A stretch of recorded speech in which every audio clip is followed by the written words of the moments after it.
Sunod na aplikante. Boses ng mayordoma ang umalingaw sa malawak na receiving hall sa Sarmiento Mansion, kung saan naroon ang 10 mga babae na mag-a-apply bilang yaya. Dahan-dahan tumayo si Catherine, hawak ang folder ng kanyang resume.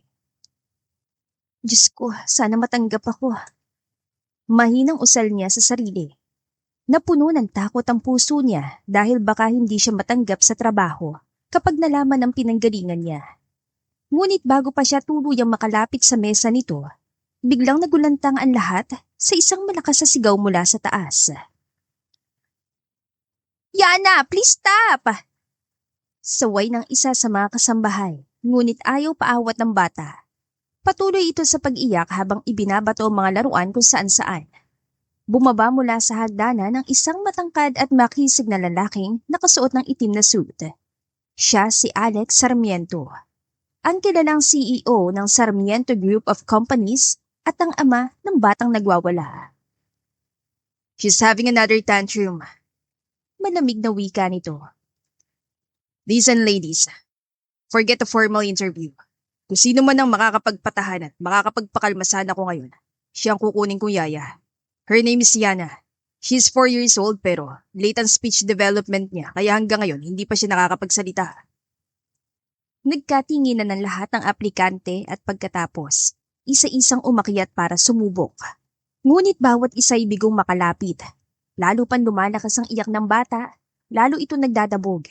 At lahat ng lumapit ay nabato ng laruan. Hanggang sa lahat ay sumuko. Ikaw miss, ayaw mo ba subukan?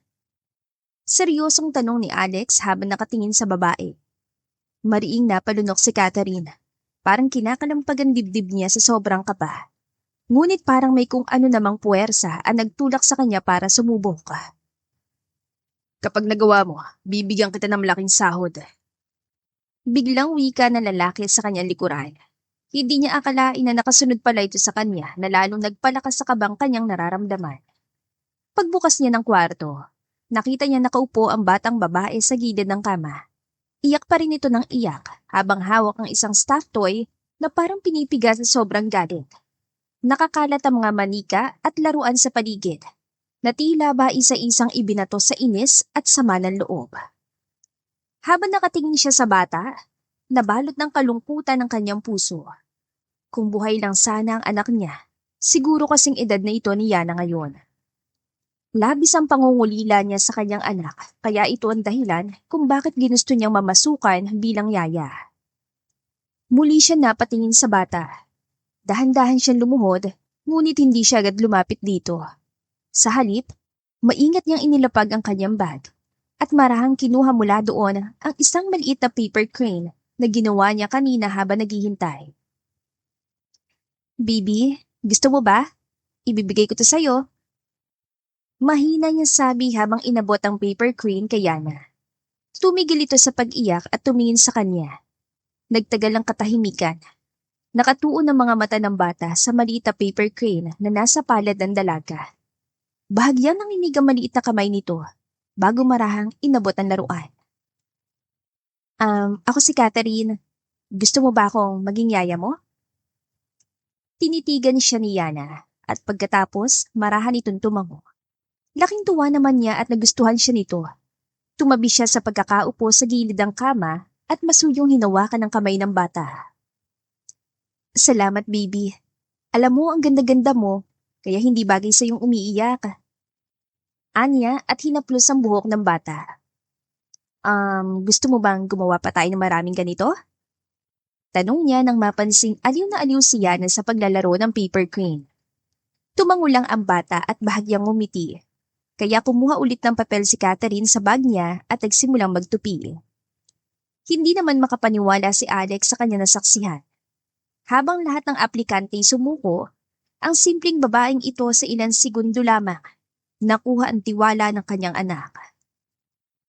Thank you sa inyong lahat. Pero it's obvious naman na may pumasa na para maging yaya sa anak ko. Wika ni Alex nang makababa siya ng hagdan. Walang imik lang ang mga aplikante habang isa-isang lumabas ng bahay. Muling umakyat si Alex at pinanood ang anak niyang tahimik na nakikipaglaro sa babae. Miss, ano pangalan mo? Napalingon si Catherine at bahagyang nagulat. Catherine Saavedra po, sir. Your surname sounds familiar. Anyway, simula ngayon, ikaw na magiging yaya ng anak ko. And you will receive 50,000 pesos a month. Wala ka ibang gagawin kundi asikasuhin si Yana.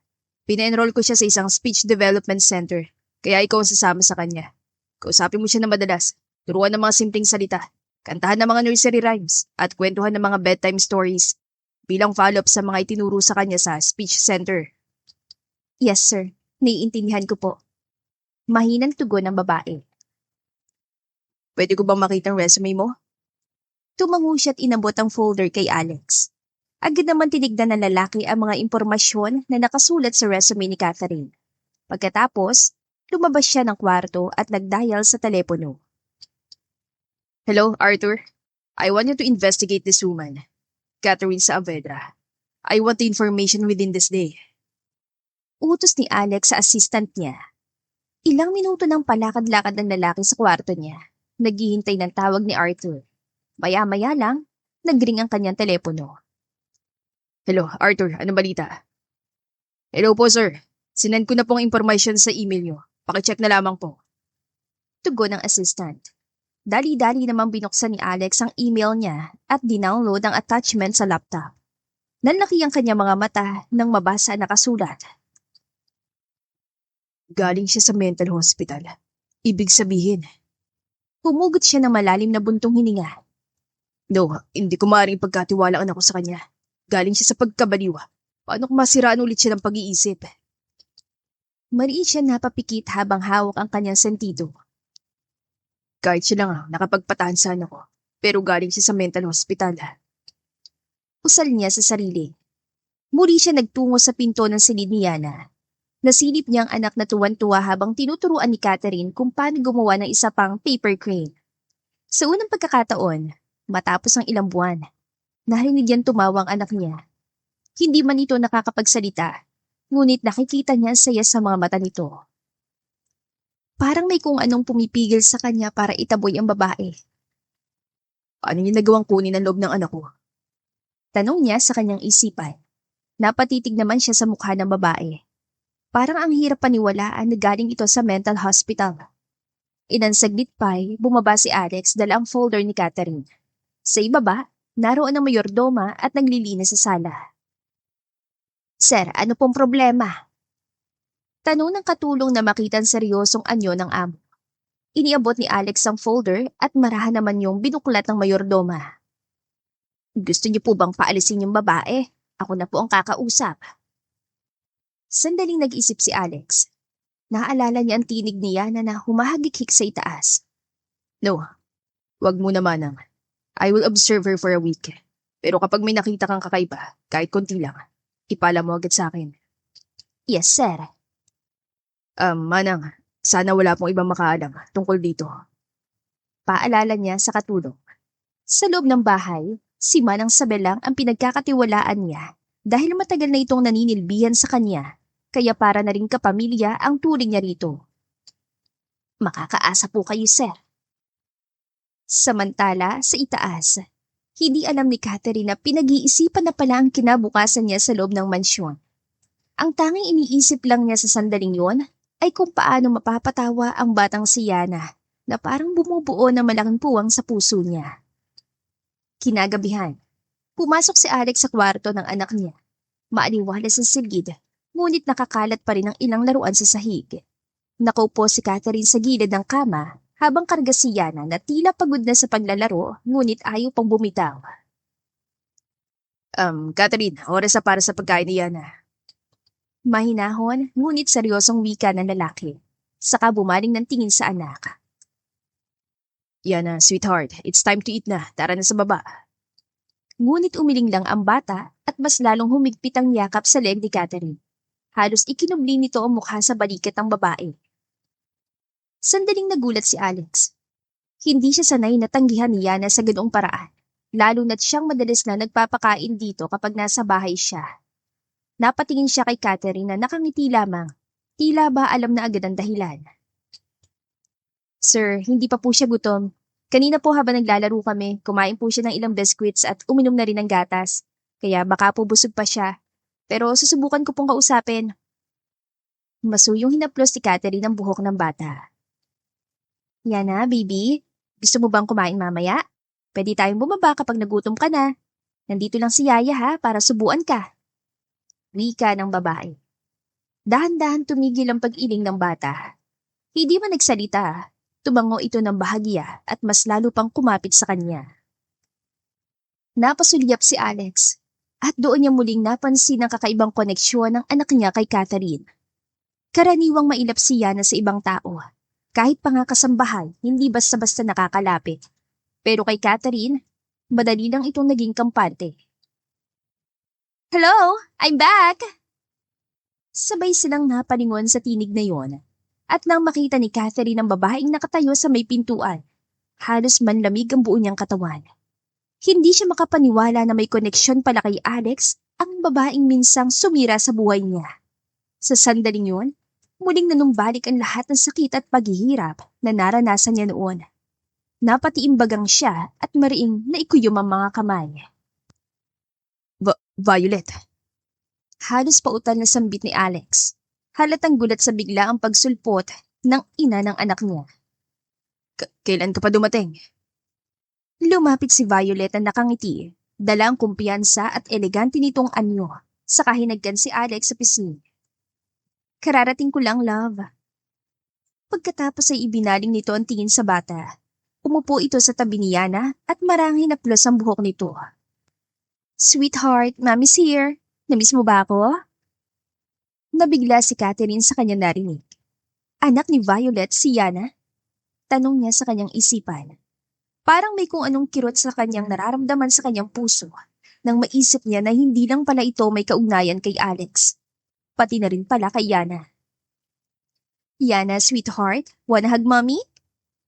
Wika ulit ni Violet habang inuunat ang dalawang braso nito. Ngunit hindi kumibo ang bata. Imbes na lumapit, mas lalo pa itong kumapit na mahigpit kay Catherine na para bang hindi nito gusto ang presensya ng ina.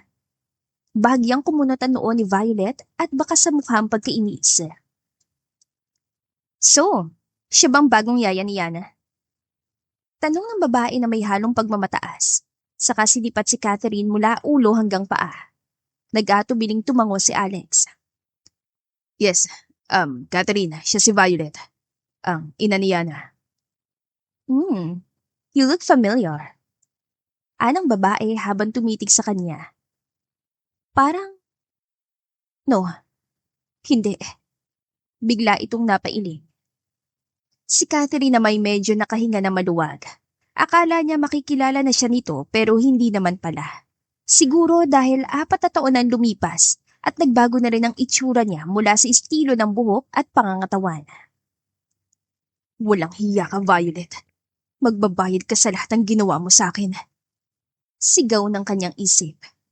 Nagingit-ngit ang puso niya sa puot, ngunit pinilit niyang magpakahinahon dahil hindi pa ngayon ang oras ng paniningil.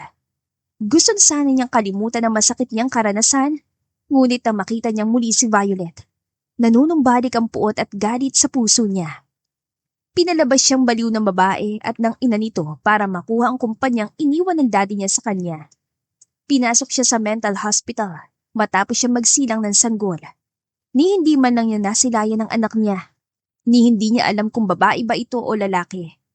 Hanggang sa nabalitaan na lamang niya na nabawian ito ng buhay dahil hindi naalagaan ng maayos. Catherine, naririnig mo ba ako? Untag sa kanya ni Violet. Kanina pa pala ito nagsasalita. Sorry po. Sorry po, ma'am. Anya, napilit itinatago ang panganginig ng kamay. Hindi dahil natatakot siya, kundi dahil sa matinding galit na nararamdaman niya. Ang sabi ko, sana marunong kang sumunod sa rules. Ayoko may nakikialam na ibang tao sa pagpapalaki ko kay Yana. Kung anong sasabihin ko, iyon ang masusunod. Naiintindihan mo ba?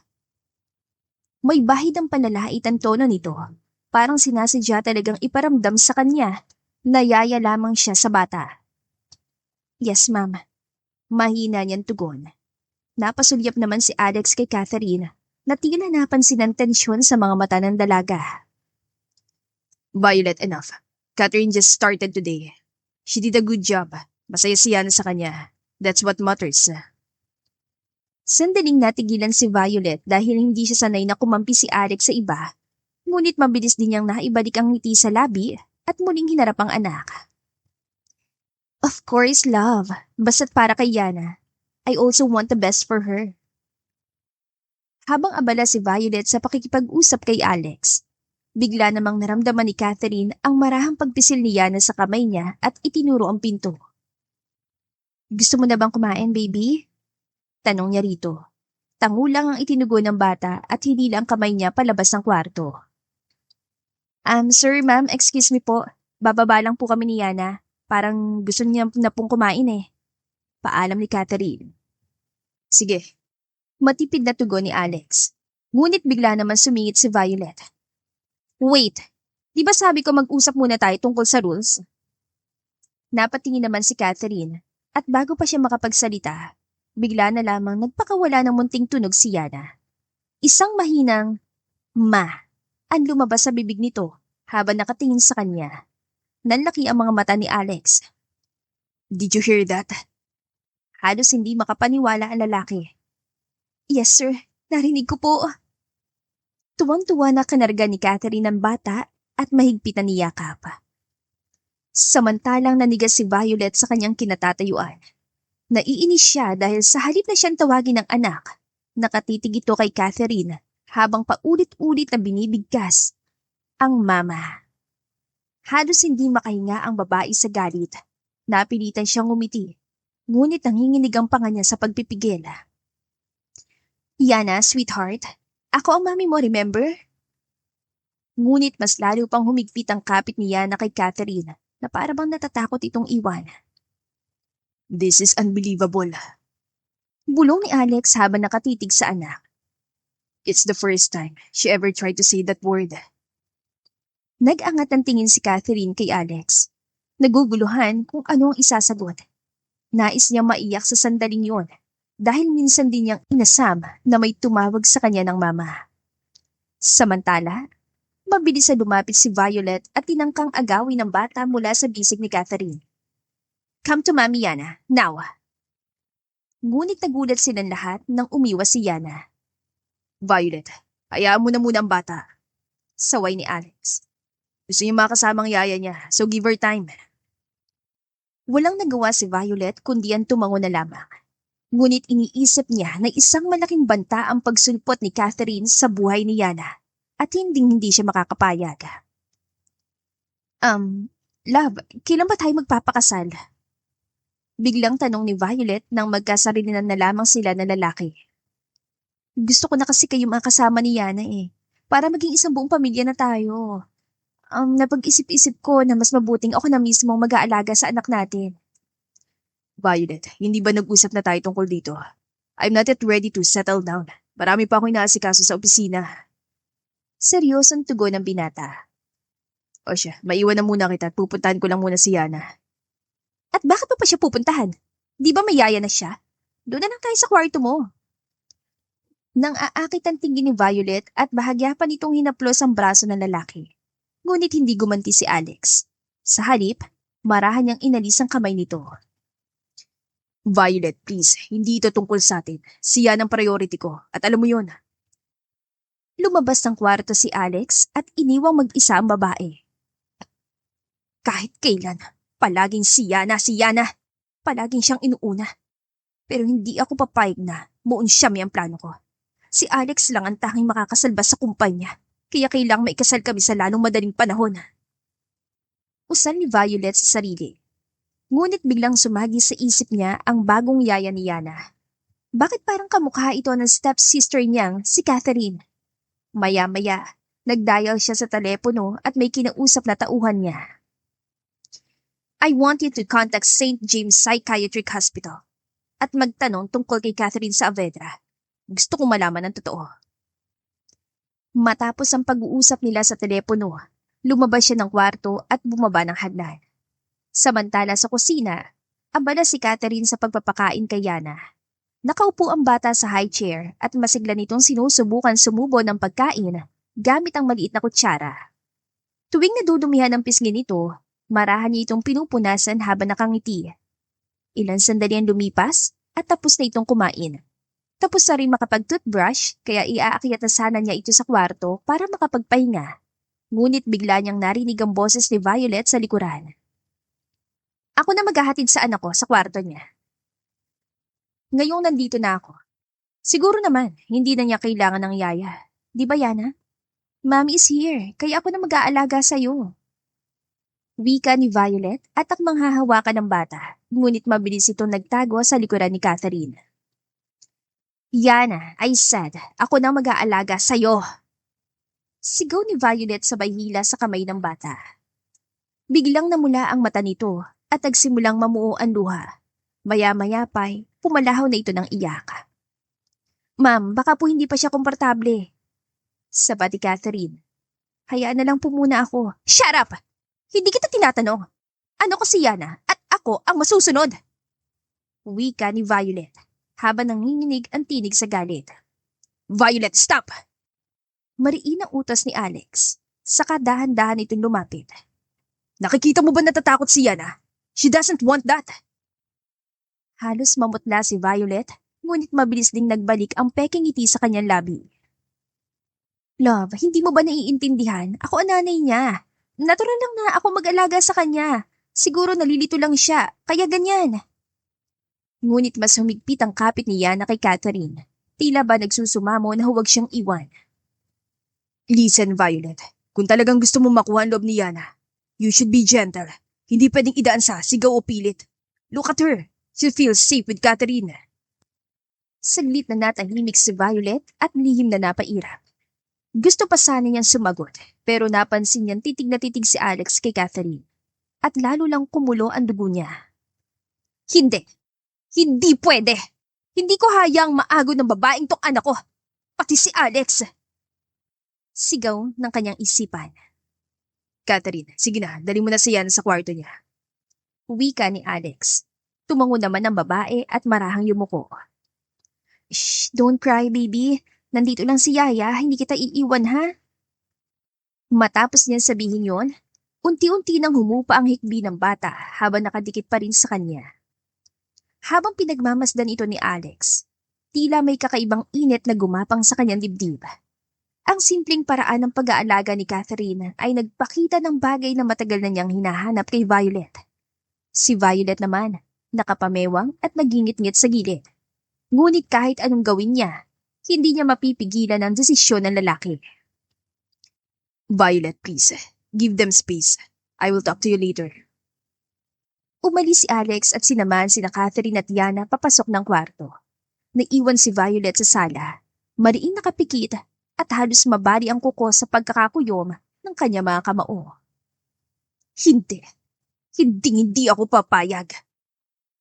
Kung mas gusto nilang presensya ni Catherine, sisiguraduhin kong mawawala siya sa buhay namin sa kahit anong paraan.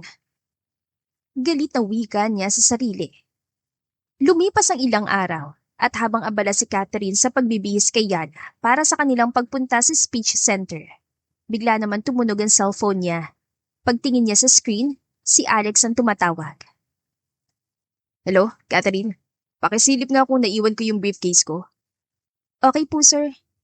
Mahinang tugon niya at bumaling kay Yana. Bibi, saglit lang ha at sisilipin ko lang briefcase ng daddy mo. Tumango naman ang bata kaya iniwan muna niya ito saglit at nagpunta sa kwarto ng amo. Yes sir, nandito po sa kwarto niyo, naiwan niyo nga. Buti na lang. Pwede mo bang idaan sa office bago kayo tumuli sa speech center? May mga files kasi dyan kakailanganin ko ngayon eh. Isa pa, gusto kong makita ang anak ko. Sige sir. Pagkatapos may baba ang tawag, muli niyang pinuntahan si Yana. Nakaupo pa rin ito sa kama habang nilalaro ang maliit na stuffed toy. Lumapit siya dito at marahang hinaplos ang buhok ng bata. Bibi, daan muna tayo sa office ng daddy mo bago tayo pumunta sa speech center ha? Gusto mo ba yon? Mabilis na tumango si Yana. May ningning ang mga mata nito at tila sabik na makasabang ama.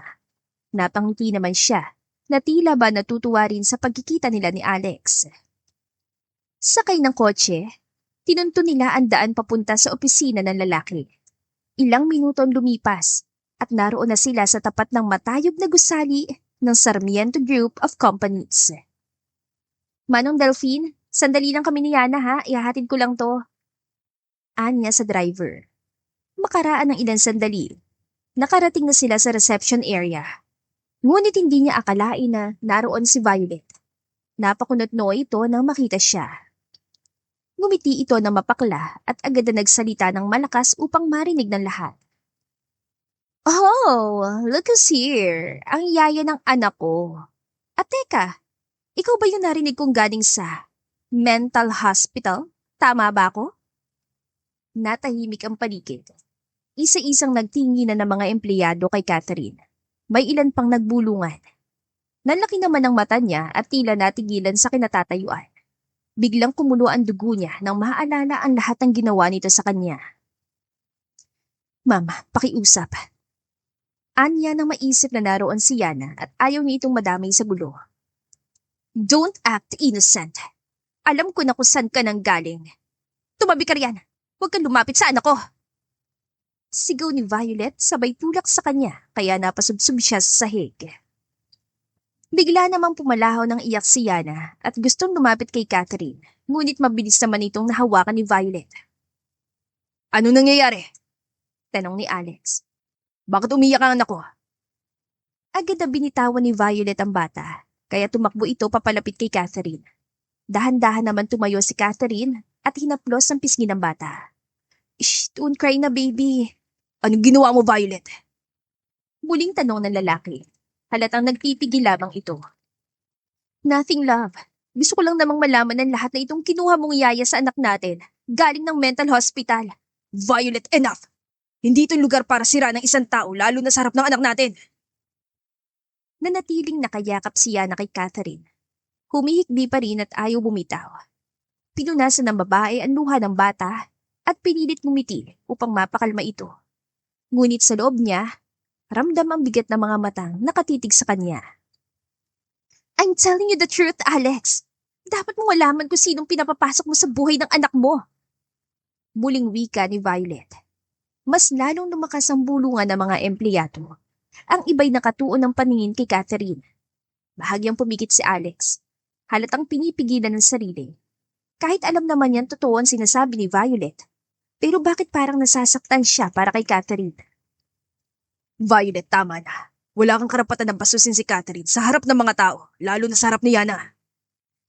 Namula sa galit si Violet, pero bago pa ito muling makapagsalita, marahang yumuko si Catherine. Sir, pasensya na.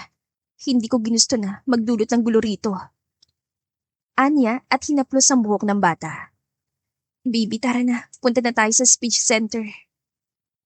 Mahigpit na kumapit si Yana sa kanya. Tila ba ayaw nang bumitaw. At sa mga mata ng bata, malinaw kung kanino siya mas kampante. Habang nakatanaw si Alex sa kanila, ramdam niyang may mas malalim na kwento sa likod ng mga salita ni Violet. At kailangang malaman niya ang buong katotohanan tungkol sa nakaraan ni Catherine. Samantala, si Violet, nakatayo pa rin sa gitna ng reception area, nanginginig sa galit at kahihiyan dahil hindi siya pinanigan ni Alex, kaya mas lalo siya nang gagalaiti sa galit. Kung hindi siya aalis sa buhay namin, sisiguraduhin kong babalik siya sa mental hospital. Kinagabihan, nang makauwi si Alex galing opisina, muling sumagi sa isipan niya si Catherine. Hindi naman niya maintindihan kung bakit bigla na lamang siya nag-iinteres na malaman ang nakaraan nito. Napabuntong hininga siya at maya-maya'y nag-dial sa telepono. Hello, Arthur. Wala pa ring balita tungkol doon sa babaeng naka-one night stand ko sa Diamond Hotel 4 years ago. Sir, wala pa po eh. Hindi pa po na-retrieve ang CCTV footage nung time na yon. Napailing si Alex at napabuntong hininga. Sa dami ng babaeng dumaan sa buhay niya, bakit ang babae na yon sa hotel ang paulit-ulit na bumabalik sa isip niya? Hanggang ngayon, hindi pa rin niya ito matagpuan. Sa kabilang banda, matapos mapatulog ni Catherine si Yana, pumasok na rin siya sa kanyang silid. Ramdam niya ang bigat ng araw kaya nagpasya siyang mag-shower. Ang malamig na tubig ay nakatulong para maibsan ang init ng kanyang pakiramdam. Ngunit nang matapos siyang maligo, biglang umalingaw ang malakas sa kulog. Si Yana. Agad niyang naisip ang bata. na ayon sa mayordomo ay takot sa malakas na kulog. Hindi na siya nag-abalang magbihis. Nagtapis lang siya ng tuwalya at mabilis na lumabas ng kwarto upang puntahan si Yana. Ngunit halos sabay sila lumabas ni Alex sa pasilyo. Kaliligo lang din ito at gaya niya. Nakatapis lang din ng tuwalya. Mariin siya napalunok at agad na umiwas ng tingin. Subalit hindi may tatangging, nag-init ang kanyang pakiramdam. Si Alex na may biglang kinabahan nang mapansin ang dalawang nunal sa dibdib ng babae. Parang pamilyar ito sa kanya, pero hindi niya lang matukoy kung saan niya yun nakita. Sir, nandito na po pala kayo. Pupuntahan ko sana si Yana kasi sabi ni Manang Sabel, takot daw yun sa kulog. Wika ni Catherine na pilit pinapakalma ang mabilis sa tibok ng kanyang puso. Ako nang titingin sa kanya, magbihis ka na muna. Bahagya siya natigilan, sa kamarahan tumango. Pabalik na sana siya ng kwarto nang bigla niyang marinig ang mahinang tinig ng bata. Ma! Kasunod noon ay ang malakas at tuloy-tuloy na pag-iyak. Bigla siyang nataranta, ganun din si Alex. Kaya hindi na sila nag-atubili pa at sabay silang tumakbo papasok sa kwarto ni Yana, nakapuan nakatapis lang ng tuwalya. Pagpasok nila, nakita nilang nakaupo ang bata sa kama.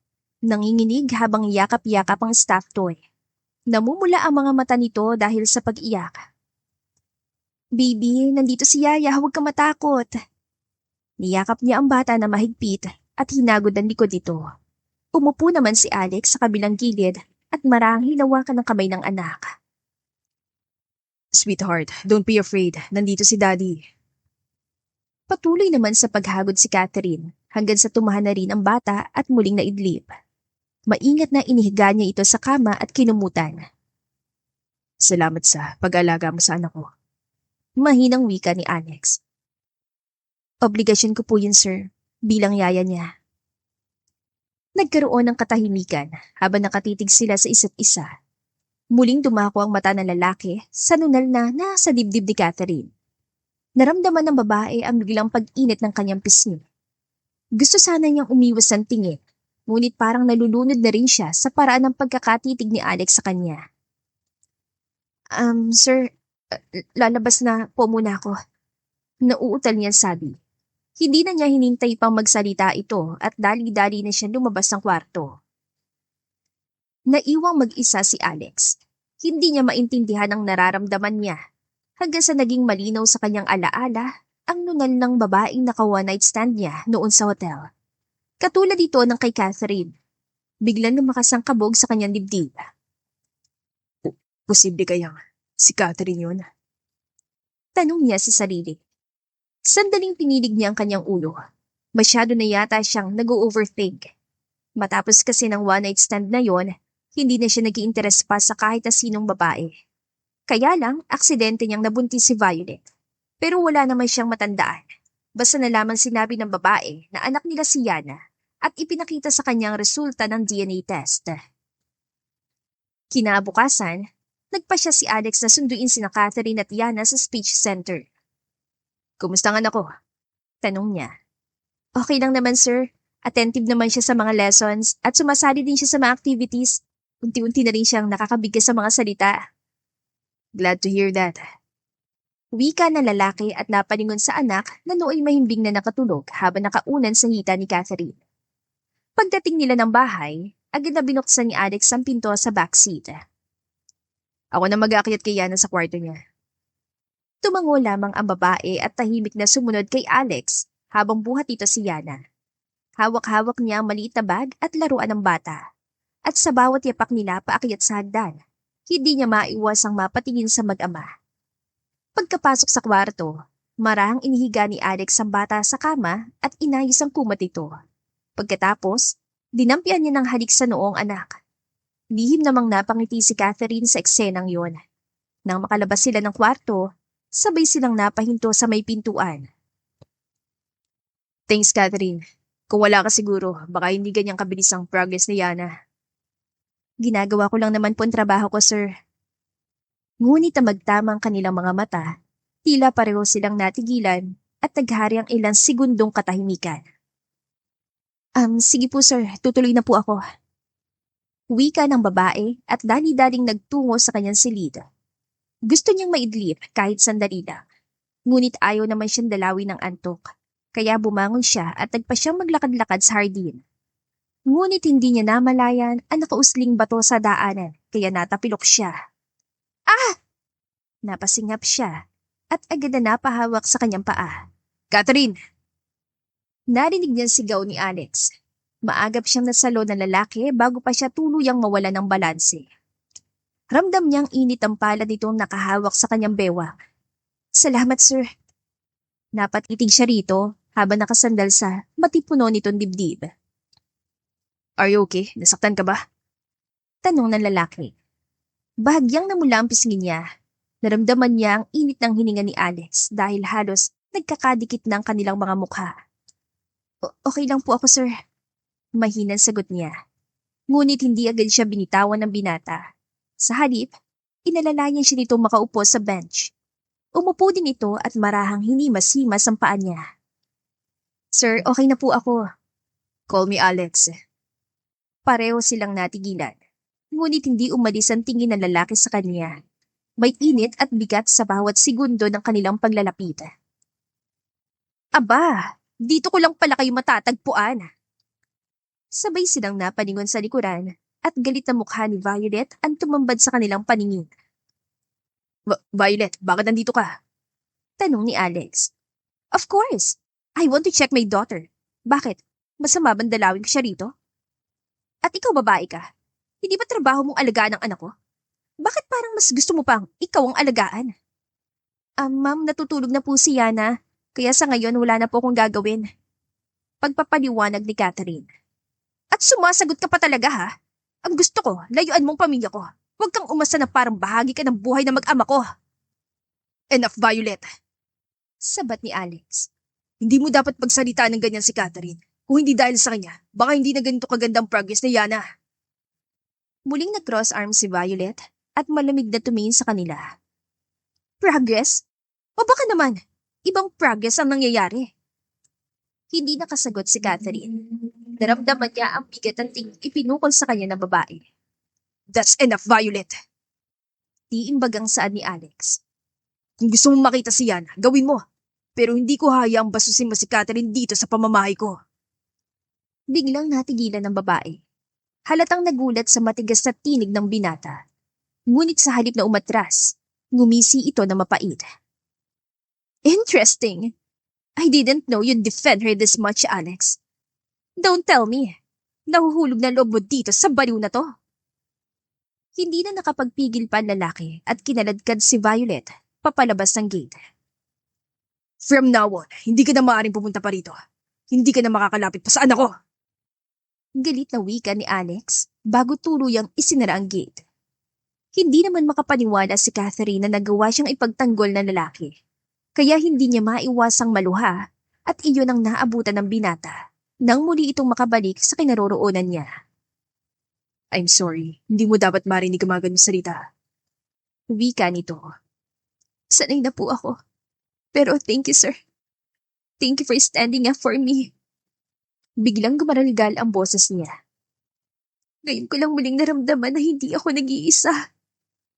Hindi na niya napigil ang muling pagtulo ng kanyang mga luha. Bigla siyang kinabig na lalaki at mahigpitan ni yakap. Nandito lang ako, Catherine. Hindi kita iiwan. Alam mo, hindi ko maintindihan ang sarili ko. Pero parang may malalim tayong connection sa isa't isa. Hindi nakasagot si Catherine. Parang may kung anong humaplos sa puso niya sa mga sandaling yun. Sir, tama po si Ma'am Violet. Galing po ako ng mental hospital. Alam ko yun, Kat. Hindi siya makapaniwala sa kanya narinig. Pero siguro, nagpa-imbestiga na ito tungkol sa kanya. Alam niyo po, pero bakit tinanggap niyo pa rin ako maging yaya ng anak ninyo? Dahil naniniwala ako na may mabigat kang pinagdadaanan. And I want to know everything. Napatitig siya sa mga mata ng binata at nakikita niya ang katapatan sa sinasabi nito. Stepsister ko si Violet, Alex. Nag-asawa ulit ang daddy ko 5 taong matapos mawala si mommy. Pero nang mawala din siya, doon nagsimulang pagpapahirap nila sa akin. Pinalabas nila akong baliwan. At tuluyan na siyang napahagulgol. Kinuha nila ang kumpanya na iniwan ng daddy ko. At pati anak ko idinamay nila. Ah, anak? Tanong ng lalaki na halatang nabigla sa sinabi niya.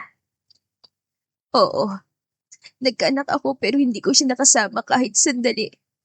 Matapos ko siyang mailuwan, agad siyang kinuha sa akin ni Violet. At pagkatapos, ipinakulong nila ako sa mental hospital. Doon ko lang nalaman na wala na siya. Wala nang anak ko. Ni minsan hindi ko siya niyakap. Ni hindi ko nasilayan ang kanyang mukha. Parang biglang piniga ang dibdib ni Alex sa bawat salitang binitawan ni Catherine. Ramdam niya ang bigat ng pinagdaanan nito. At pakiramdam niya siya mismo ang nawalan. Gusto niya magtanong kung paano nangyari, kung sino ang ama ng bata. Ngunit hindi niya kaya magsalita. I'm sorry, Kat. Mahina niyang wika at niyakap na mahigpit ang babae. Pinapangako ko, pagbabayaran nila lahat ng ginawa nila sa'yo. Nagdaan pa ang maraming mga araw at isang gabi. Hindi inaasahan ni Catherine ang isang balitang bumungad sa kanya.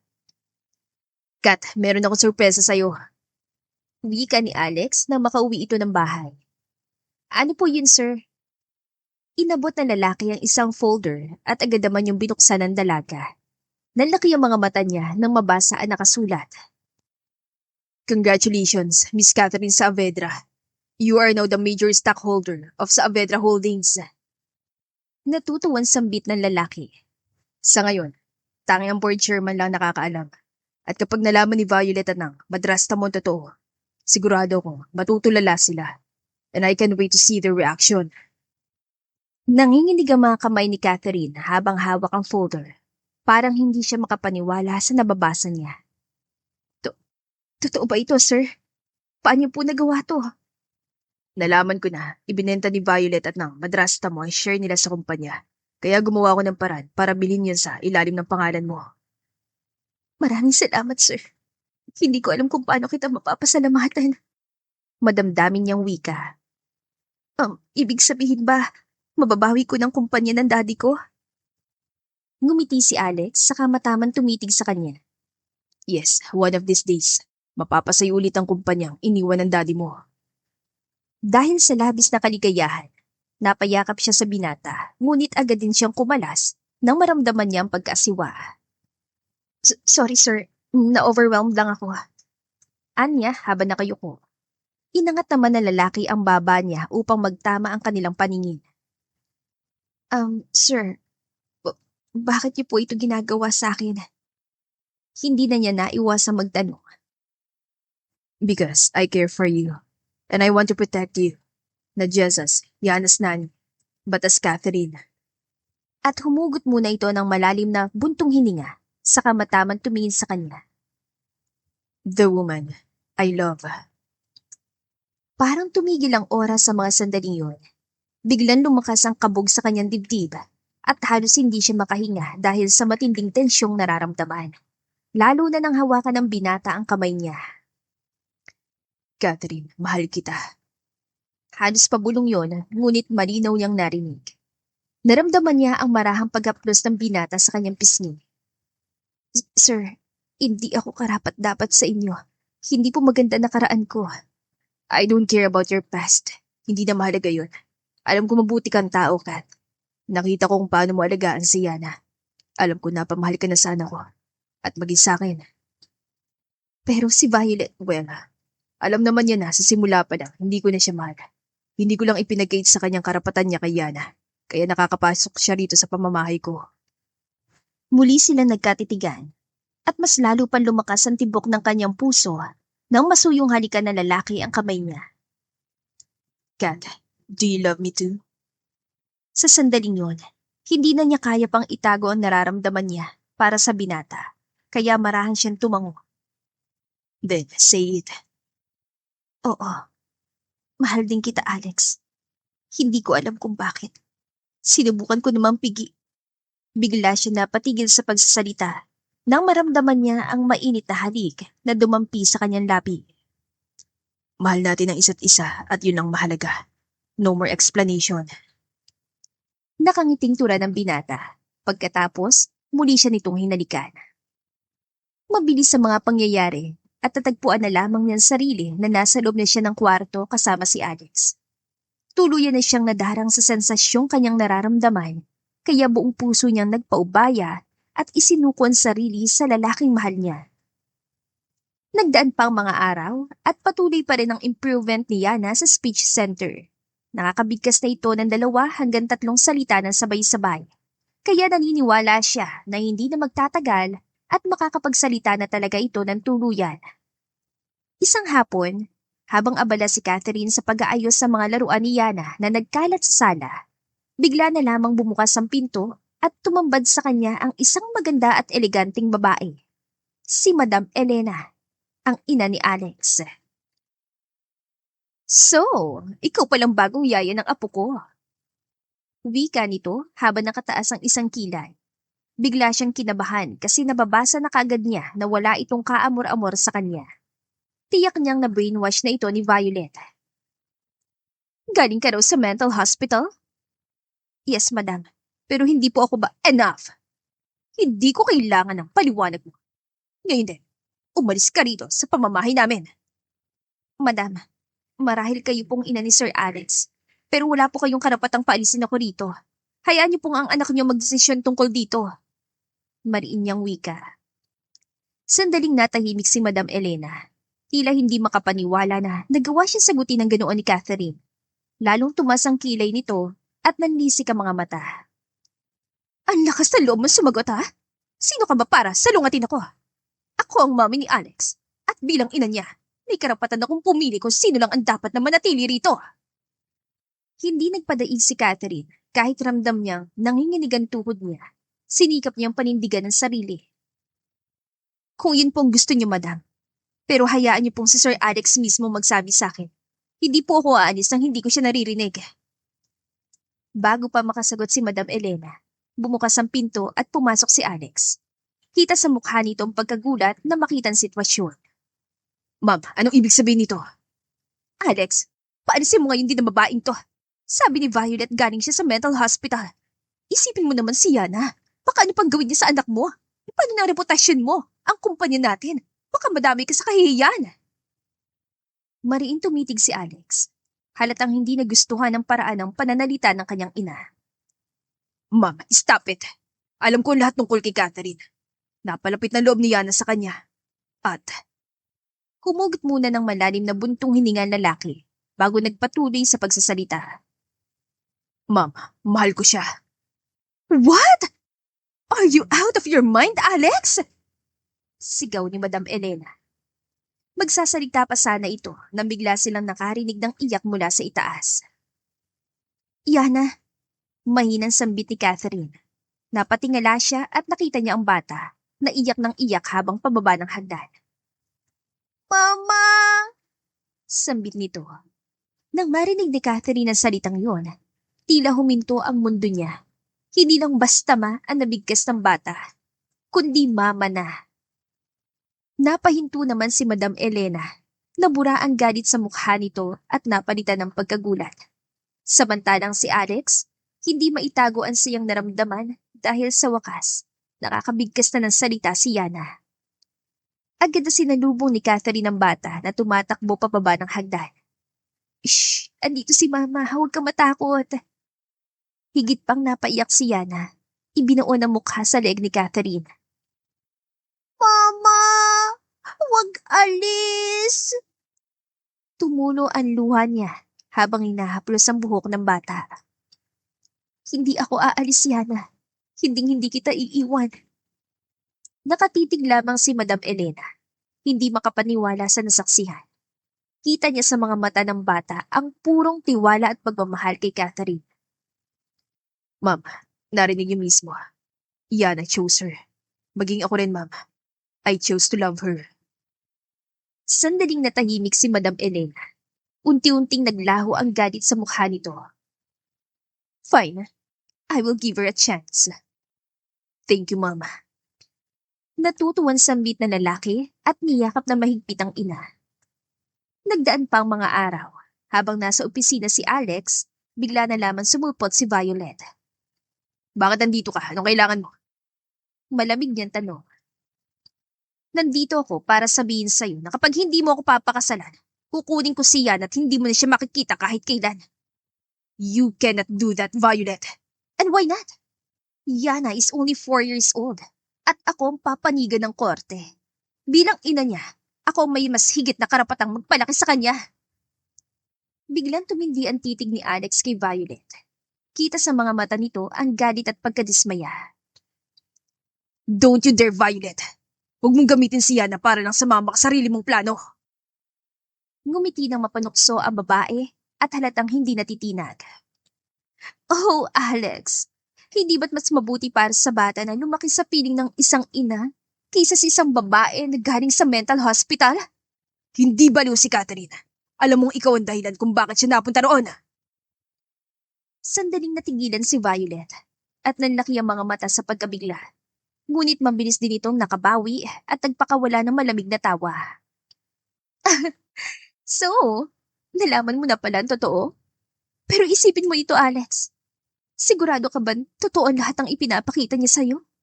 Bakit kaya siya biglang pumasok sa buhay natin? Bakit siya naging yaya ni Yana sa dinami-rami ng trabahong maaari niyang pasukan? Napaawang ang labi ng binata. Halatang hindi inaasahan ng mga sinabi na yon ng babae. Simple lang ang dahilan. Gusto niyang gamitin ang anak natin para makaganti sa akin. At ikaw ang susunod na target niya. Hindi mo ba nararamdaman? Unti-unti ka na rin nahuhulog sa bitag niya. Hindi totoo yan. Huwag kang mag-imbento ng kwento. Mahal ni Catherine si Yana at totoong ipinakita niyang kabutihan at malasakit sa bata. Nararamdaman ko yon. Mariing wika ni Alex habang nakakuyom ang mga kamay sa ibabaw ng mesa. Oh, really? O baka naman pinapaniwala mo lang ang sarili mo na isang mabuting tao yung Catherine na yon? Mariing napapikitan lalaki. Pilit pinapakalman sarili. Enough, Violet. Umalis ka na. Baka kung ano pang magawa ko sa'yo. Tiimbagang nawika ni Alex habang tinatapunan ng matalim na tingin ng babae. Basta maghaharap tayo sa korte, Alex. Tandaan mo, kukunin ko si Yana. Malamig na wika ni Violet bago tuluyan tumalikod at lumabas ng opisina. Napahampas si Alex sa mesa kasabay ng matalim na titig at panginginig ng panga sa tindi ng galit na nararamdaman niya. Hindi ko hayaang kunin niya si Yana kahit anong mangyari. Bulong niya sa sarili. Napahilot siya sa kanyang sentido.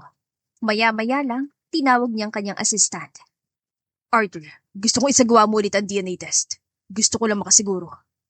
Okay po, sir. At sana, walang makakalam tungkol dito. May nakilala akong most trusted and reliable DNA testing center. Kaya doon mo dadali ng sample ni Yana at Violet. Yes, sir. Naiintindihan ko po. Nang makauwi ng bahay ang lalaki, agad itong nagtungo sa terrace at mag-isang tumungga ng anak. Alex, may problema ba? Tanong ni Catherine. Narinig niya ang malalim na buntong hininga nito at pagkatapos, matama nitong tumitig sa kanya. Si Violet, may sinabi siya sa akin. Anong sinabi niya? Ginamit mo lang daw kami ni Yana para makaganti sa kanya. Wika ng binata at muli itong tumungga ng alak sa baso. Sandaling natigilan si Catherine. Ramdam niya ang panginginig ng kanyang dibdib. Parang may humaplos na malamig na hangin sa paligid. Alex, totoo. Marami akong pinagdaan ng sakit dahil kay Violet. Pero, hinding-hindi ko magagawang gamitin ka o si Yana dahil napamahal na kayo sa akin. Marahan niya itong nilapitan at dahan-dahang inalis ang baso mula sa kamay nito. Hindi na siya nagulat nang hindi ito pumalag. Alam ko, Catherine. Alam kong hindi ka na ng puso mo. Pero natatakot ako. Ayoko mawala ka sa amin. Bigla siya napaluha. Umupo siya sa tabi ng binata at marang hinawakan ng pisngi nito. Alex, kahit ano pang sabihin ng iba, kahit anong gawin ni Violet, hindi ako lalayo. Ikaw at si Yana ang buhay ko. At kahit hindi ako ang totoong ina niya, pero sa puso ko, anak ko siya.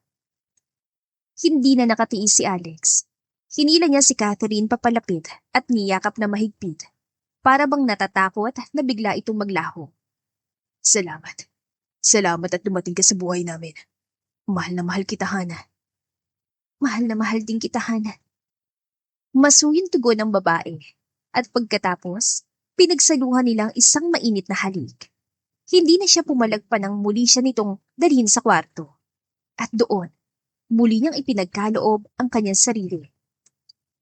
Kinabukasan, habang nasa opisina si Alex, pumasok ng opisina ang kanyang assistant. Good morning, sir. May notice of hearing po ang korte para sa petition na inihain ni Miss Violet para sa full custody ng anak niyo. Bukas na pong schedule ng hearing.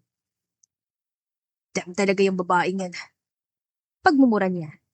Wala pa bang resulta ng DNA test? Sir, bukas pa daw po eh. O sige, make sure na may atid sa korte ang resulta ng DNA test. Tumangulang ang assistant at pagkatapos lumabas na ito ng opisina. Kinahapunan, nang makauwi ng bahay si Alex, agad na napansin ni Catherine ang matamlay na anyo ng lalaki. Han, anong problema? Si Violet, nag-file ang petition for custody kay Yana. Maghaharap kami bukas sa korte. Bumangon naman ang lungkot sa puso ni Catherine dahil iniisip niya na kapag nanalo si Violet, malalayo na sa kanya ang bata. Hindi ako papayag na mapunta sa kanyang anak ko. Tiimbagang nawika ng binata. Kinabukasan, nasa loob na ng courtroom si Alex at si Violet. Pareho nakaupo sa magkabilang panig. Samantalang nasa bleacher naman si Catherine. Panay ang usal niya ng panalangin na sana mapupunta kay Alex ang buong kustodiya ng bata. Magsisimula na sana ang hearing nang biglang bumukas ang pinto at pumasok si Arthur. May inabot itong puting sobre. Matapos matingnan ang laman ng sobre, tumayo ang abogado ni Alex habang hawak sa kanyang kamay ang isang pirasong papel. Your Honor, nais ko pong ilahad ang ebidensya. Ayon sa DNA test na isinagawa kamakailan, si Yana ay hindi anak ni Violet. Wika ng abogado at inabot ang papel para matignan ng judge. Nagkaroon ng bulungan sa loob ng korte. Samantalang nandaki naman ang mga mata ni Violet. Agad itong tumayo at malakas na sumigaw. That's a lie! Ako ang ina ni Yana! Huminga ng malalim si Alex pero nanatiling kalmado. Violet, wag mo nang dagdagan ang kasalanan mo. Malinaw ang naging resulta ng DNA test. Anak ko si Yana, but definitely, hindi ikaw ang ina niya. Kaya wala kang karapatan sa kanya. Halos manginig sa galit si Violet. Hindi siya makapaniwala na na-corner siya ng ebidensya. Hindi ako papayag. Anak ko si Yana, kaya sa akin siya dapat mapunta. Hindi na pinatagal pa ng hukom ang kaguluhan at mariing inawat ang pagsisigaw ni Violet. Order in the court. Batay sa ebidensya testimonya, malinaw na si Miss Violet ay walang legal na karapatan kay Yana. Mr. Sarmiento is the biological father of the child, kaya mapupunta sa kanya ang full custody ng bata. So ordered. Napaluha naman sa tuwa si Catherine nang marinig ang desisyon ng korte. Nang magtama ang tingin nila ni Alex, sapat ng isang ngiti para ipahayag ang ginhawang pareho nilang inasama. 3 araw na nakalipas, saglit na napatigil si Alex sa pagpirma ng mga dokumento nang mapasulyap siya sa maliit na box sa gilid ng kanyang office desk. Napangiti siya na maalala ang marriage proposal na binalak niya para kay Catherine. Maya-maya lang, bigla siya nakatanggap ng tawag mula kay Arthur. Hello, sir. Na-retrieve na po ng hotel ang CCTV footage na nangyari 4 years ago. Maya-maya lang po, isasend po nila sa email ninyo. Wika ng kanyang assistant. Magandang balita yan, Arthur. Thanks. Bigla siyang kinabahan habang naghihintay ng impormasyon. At nang tumunog ang notification, dali-dali niyang binuksan ang email. Nanginginig ang kanyang daliri nang iklik ang attachment habang tumitindi ang kabang nararamdaman. Biglang nanlamig ang buo niyang katawan nang makilala ang babaeng pumasok noon sa kwarto ng hotel. God, si Catherine ang babaeng nakasama ko nung gabing yun. Usal niya sa sarili. Minsan pa'y sumagi sa isip niya ang 2 nunal na nasa dibdib ng babae. Kaya pala, mahinang sambit niya. Labis-labis ang sayang bumalot sa kanyang puso dahil sa wakas, natagpuan na rin niya ang matagal na niyang hinahanap. Ngunit bigla naman siya napaisip. Kung si Catherine ang babae na kasama ko nun sa hotel, posible kaya nabuntis siya at siya ng anak namin. Tanong niya sa sarili habang nakatingin sa labas ng bintana ng kanyang opisina. Mabilis siyang umili. Pinipilit iwaglit ang mga iniisip. Naalala niya ang kwento ni Catherine tungkol sa pagkamatay ng sanggol nito dahil sa kapabayaan ni Violet. Pero what if, hindi naman talaga namatay ang anak niya at pinalabas lang yun ni Violet? Tanong ng isang bahagi ng kanyang isip. Sa gitna ng pagkalito ng lalaki, nag-vibrate ang kanyang telepono sa mesa at si Mr. Robles ang tumatawag. Ipinaalam sa kanya ang gaganaping board meeting sa Saavedra Holdings sa Makalawa, kaya kailangan itong daluhan ni Catherine para formal siyang maipakilala bilang major stockholder ng kumpanya. Matapos ang tawag, muling napaisip si Alex.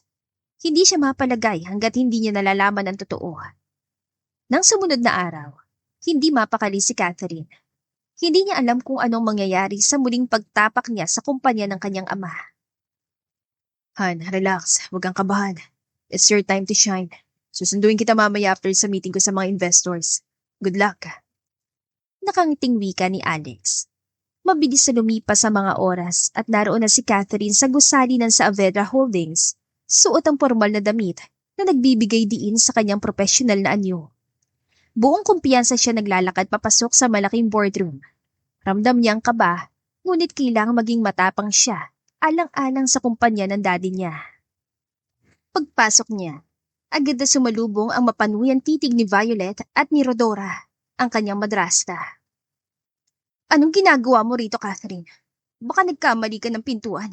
Board meeting ito, hindi charity event. Paangin na wika ni Violet. Tama, hindi to lugar para sa mga kagaya mo. Wala kang karapatang pumunta rito. Pagsang-ayon naman ni Rodora. Ngunit imbes na sumagot, ngumiti lang si Catherine. Hayaan na lamang niya na ang chairman ang magpapakilala sa kanya. Good evening, everyone. Please allow me to introduce you, our new major stockholder, Miss Catherine Saavedra. Parang binuhusan na malamig na tubig sina Violet at Rodora. Napatitig sila sa isa't isa at sabay na tumingin kay Catherine na mariing nakangiti habang umupo sa upuang malapit sa ulo ng mesa. Today, we are going to vote for a new CEO of the company. Napapabayaan na ni Miss Violet ang trabaho niya. So siguro panahon na para maghalal tayo ng bagong top executive. Wika ulit ang chairman. Isa-isang bumoto ang board members at halos lahat ay pabor kay Catherine. It's anonymous. The new CEO of Saavedra Holdings is Miss Catherine Saavedra. I object, Mr. Chairman. Hindi pwedeng italagang babae yan bilang CEO. Mula siya sa mental hospital. Baliw yan! Sigaw ni Violet na puno ng pangungutya. Tama si Violet. Kung may dapat mamuno sa kumpanyang ito, walang iba kundi ang anak ko. Hindi isang babaeng may dungis ang pangalan. Dagdag pa ni Rodora. Nanginginig ang buong katawan ni Catherine. Nanlalamig ang mga kamay, ngunit sumiklab din ang matinding galit at puot sa kanyang dibdib. Mabilis siyang lumapit sa dalawa at sunod-sunod na pinakawalan ng mga sampal. Mga walang hiya kayo! Alam niyo mismo na hindi ako baliw, pero gumawa kayo ng kasinungalingan para agawin ang lahat ng pinaghirapan ng daddy ko! Sigaw niya at muling dumapo ang palad niya sa pisngi ng mga ito. Ito ang kabayaran sa pagpapakulong niya sa akin sa mental hospital. At ito naman, isa na namang malakas sa sampal ang umalingaw-ngaw. Para sa anak na kinuha niyo sa akin. Nagulat ang buong boardroom. May ilan sa mga board members ang napatayo sa kanilang kinaupuan, habang ang iba'y nagbulungan, di makapaniwala sa revelasyong nalantad. Silence! Silence in the room! Malakas sa boses ng chairman ang pumailandang. Halatang naguguluhan sa biglang eskandalo. Hawak ni Violet ang pisngi niyang namula sa sampal, habang ang mga mata niya'y nag-aalab sa galit. You witch! Pinapahiya mo na ang sarili mo! Wala kang pruweba sa mga pinagsasabi mo! Ngunit biglang sumulpot sa likuran si Alex, dalang isang makapal na sobre. Kung pruweba ang hanap niyo, nandito lahat. Medical records, signed testimonies, pati mga dokumento nagpapatunay na si Catherine ay sinadyang ipasok sa mental hospital kahit wala siyang sakit. At higit sa lahat. Tumigil sandali ang lalaki at tumingin kay Catherine. Kinuha mo ang anak niya. at inalisan ng karapatang maging isang ina. Napakawalang puso mo, Violet. Walang kapatawaran ng ginawa yung dalawa, kaya pagbabayaran niyo lahat ng ginawa niyo sa kanya. Mabubulo kayo sa bilangguan. Mariing wika ng binata. At hindi lang yon. Biglang sabat ng leader ng legal team ng Saavedra Holdings. Meron kaming hawak na dokumento at ebidensya na mga katiwalang ginawa niyong dalawa. Embezzlement, under-the-table deals, money laundering at forgery. With all this, both Miss Violet and Mrs. Rodora will be facing multiple charges. Simula ngayon, wala na kayong puwang sa kumpanyang ito. Matapos sabihin yon, bumukas ang pinto at dumating ang mga pulis. Agad na dinampot sina Violet at Rodora. Hindi na napigilan pa ni Catherine ang pagdaloy ng masaganang luha sa kanyang mga mata. Luha ng tuwa, ginhawa at matinding pasasalamat. Para siya nabunutan ng tinik sa dibdib matapos ang matagal na laban. Agad naman siyang inalo ni Alex at mahigpitan ni Yakap. Ramdam niya ang tibok ng puso nito na tila ba nagsasabing ligtas na silang lahat. Tapos na ang lahat, Han. Sa dami ng kasong nakasampa sa kanila, hindi na sila makakatakas pa. Nagdaan pang mga araw at formal nang naipakilala si Catherine bilang bagong CEO ng Saavedra Holdings. Napuno ng kagalakan ng puso niya dahil sa wakas, nabawi na rin niya ang kumpanyang iniwan ng kanyang ama. Congratulations, Miss CEO. Nakangiting bati ni Alex na sunduin siya nito kinahapunan. Napangiti naman siya at mabilis na sinugod ng yakap ang lalaki. Maraming salamat sa lahat ng tulong mo sa akin, Han. Maluha-luha niya sabi. Hindi ko alam kung paano pa ako makakabawi sa iyo. Mahalin mo lang kami ni Yana habang buhay. That will be enough, Han. Kahit hindi mo hilingin sa akin yan, mamahalin at aalagaan ko kayo habang buhay. Pareho silang napatitig at napangiti sa isa't isa. Bakas sa mukha ang labis na kaligayahan. This calls for celebration. Wika ng lalaki. Tayo na't dadaanan pa natin si Yana sa bahay. Marahan siyang tumango at magkahawak kamay silang naglalakad papunta sa kanyang kotse. Ilan sandali ang lumipas at naroon na silang tatlo sa first class na restaurant. Mainit ang ilaw ng mga chandelier na nakasabit sa kisame at banayad ang himig ng violin na tumutugtog sa background. Doon sila pumasok sa exclusive na dining room kung saan merong designated area para makapaglaro si Yana. Wow, mukhang pinaghandaan mo to ah. Nakangiting komento ni Catherine nang tumambad sa kanyang paningin ang romantic ambience at table setup na may kandila, rosas at mga eleganteng kubyertos. Of course, Anne. Today is the most special day dahil magkakasama tayong tatlo. Masayang tugon ng lalaki at ipinaghila ng upuan ng dalaga. Nang maupo silang dalawa, unti-unting nagbagong ekspresyon ni Alex. Sumeryoso bigla ang anyo nito habang titig na titig kay Catherine. Han, salamat at dumating ka sa buhay namin ni Yana. You're the best thing that ever happened to me. Ayoko na mawala ka pa sa buhay namin, Han. Kaya... Humugot ng malalim na buntong hininga ang lalaki. Saka dahan-dahang kinuha maliit na box mula sa bulsa ng kanyang jacket. Nang buksan ito, kumislap ang isang eleganteng singsing. Miss Catherine Saavedra, will you marry me? Halos hindi makapagsalita si Catherine sa sobrang kaligayahan. Napaluha siya habang pinagmamasdan ng lalaking nakaluhod sa harap niya. Alex, mahal kita. Kaya oo, magpapakasal ako sa iyo. Masiglang isinuot ni Alex ang singsing sa kanyang daliri at hinalikan yon ng buong pagmamahal. Pagkatapos, dahan-dahang naglapat ang kanilang mga labi sa isang mainit na halik. Nang maghiwalay sila, sabay sila napatingin kay Yana na nooy aliw na aliw sa paglalaro at walang kamalay-malay sa mahalagang tagpong nagaganap.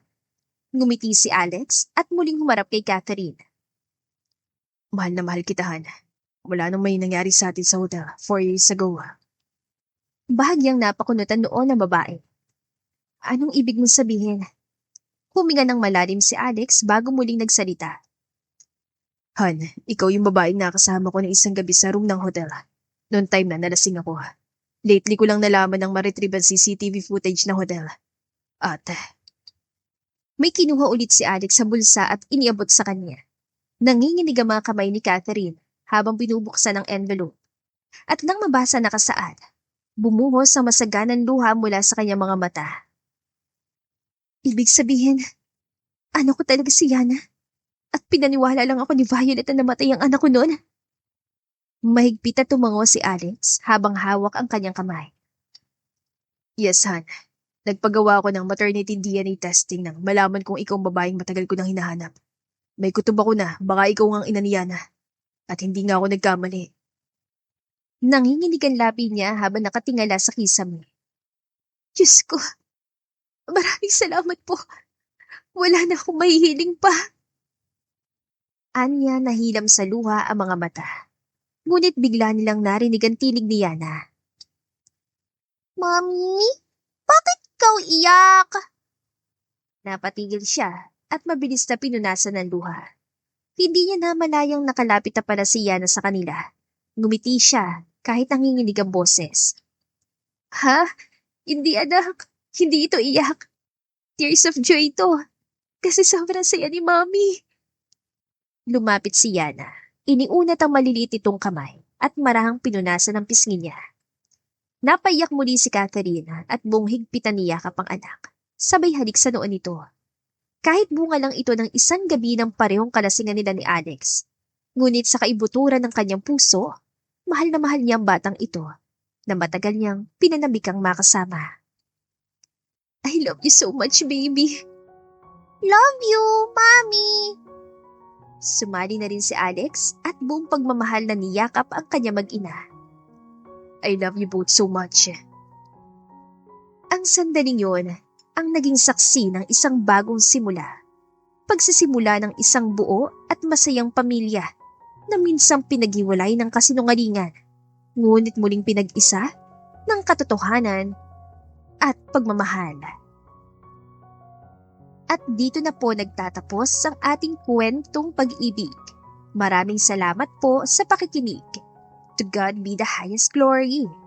Hanggang sa muli. Paalam!